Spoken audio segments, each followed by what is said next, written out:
sih kita berpikir, kenapa masih ada orang, bahkan pemimpin agama yang tidak percaya iklim itu nyata? Padahal setiap hari kita lihat cuaca makin ekstrim, laut makin naik, hutan makin rusak. Di sisi lain juga ada kelompok agama yang justru sangat aktif dalam menjaga lingkungan. Mereka berkhotbah soal pentingnya bumi, mengajak jemaat tanam pohon, dan mendukung kebijakan ramah lingkungan. Kok bisa beda banget ya? Nah, disinilah filsafat ilmu bisa bantu kita memahami kenapa ada perbedaan sikap dan bagaimana caranya sains dan agama bisa saling bekerja sama. Assalamualaikum warahmatullahi wabarakatuh.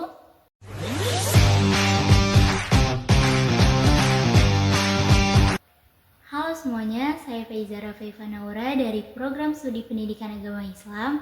Saya akan membahas kasus keempat dari tugas filsafat ilmu, yaitu bagaimana filsafat ilmu dapat digunakan untuk memahami sikap berbeda antar organisasi agama terhadap sains dan isu lingkungan, dan apa pendekatan yang dapat diambil untuk mendorong kolaborasi antara ilmuwan dan komunitas agama. Yang pertama kita bahas dari epistemologi. Dalam filsafat ilmu kita bisa belajar bahwa pengetahuan bisa datang dari berbagai sumber. Ilmu pengetahuan modern biasanya datang dari observasi, eksperimen, dan pembuktian. Misalnya, data suhu bumi yang terus naik, es di kutub yang mencair, atau musim yang makin gak menentu. Semua itu hasil dari metode ilmiah. Tapi di sisi lain, agama juga punya sumber pengetahuannya sendiri, yaitu wahyu, kitab suci, dan pengalaman spiritual. Nah, konflik sering muncul ketika dua sumber ini dianggap saling bertentangan. Ada organisasi keagamaan yang mungkin berpikir, ngapain pusingin iklim, yang penting iman. Tapi ada juga yang bilang, kalau bumi rusak, gimana kita bisa hidup dan beribadah dengan tenang? Filsafat ilmu ngajarin kita untuk tidak cepat menghakimi satu sumber pengetahuan lebih tinggi dari yang lain, tapi justru mencari titik temu. Sains dan agama bisa saling menguatkan. Yang kedua kita bahas dari ontologi. Kalau kita bicara ontologi, artinya kita membahas apa sebenarnya hakikat dari masalah ini. Dalam sains, alam semesta dipelajari sebagai sistem yang bisa diprediksi dan diukur. Tapi dalam agama, alam juga dilihat sebagai ciptaan Tuhan, yang suci dan yang harus dijaga. Jadi walaupun cara pandangnya beda, dua-duanya ini sepakat bahwa alam itu penting.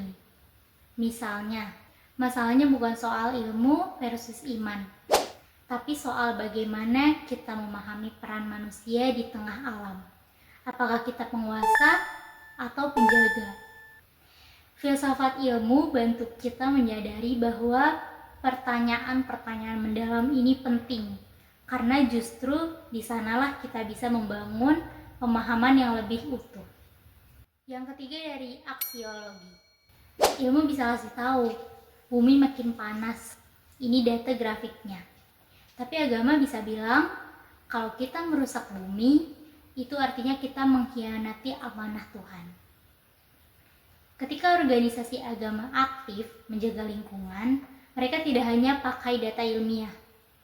Mereka pakai nilai moral dan spiritual untuk menggerakkan orang. Misalnya, kampanye hemat energi di masjid, gereja, vihara, atau doa bersama untuk bumi. Disinilah kolaborasi antara sains dan iman punya kekuatan besar. Ilmu tanpa nilai bisa dingin, tapi nilai tanpa data bisa kosong. Filsafat ilmu mengajarkan etika dan tanggung jawab sosial bukan tambahan, tapi bagian dari ilmu itu sendiri. Teman-teman, di era krisis iklim seperti sekarang, kita nggak bisa memilih saya percaya sains aja atau saya ikut agama saja. Karena bumi ini tempat tinggal semua manusia. Filsafat ilmu ini membuka jalan untuk dialog, supaya kita nggak cuma debat siapa yang benar, tapi bekerja sama untuk menyelamatkan apa yang penting. Jadi, kalau ilmu adalah peta, maka iman adalah arah. Dan keduanya kalau digabung, bisa bantu kita menyelamatkan dunia. Terima kasih. Wassalamualaikum warahmatullahi wabarakatuh.